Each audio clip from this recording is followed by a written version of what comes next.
In this video, I want to show you how to fix a Paperjam on your Brother HL-L2465DW printer in case you're having this issue. So step number one, once you have a Paperjam, is to disconnect the printer from the power source, because these printers can get very warm and you don't want to stick your fingers inside while it's connected. So simply unplug it from the back and wait around 3 minutes just to give it some time to cool down. Now, so the first place to check for a Paperjam, there's multiple places and I'll show them all. Take over here the control panel with your fingers, whatever, and lift it.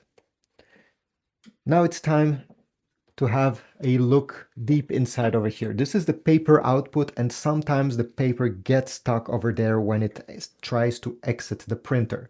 If you see any paper that is, I don't know, stuck somewhere, simply with your fingers remove it.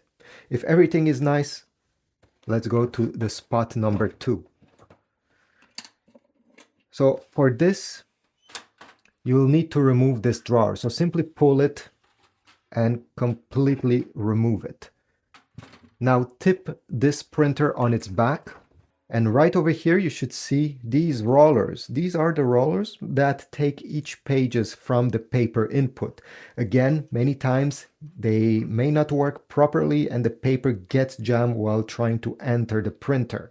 If you see anything stuck with your fingers or a pair of tweezers, you can extract that paper.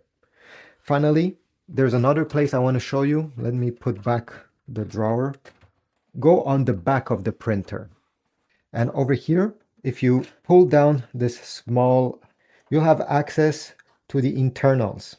Again, you may find some paper that is stuck over there and you simply have to remove it.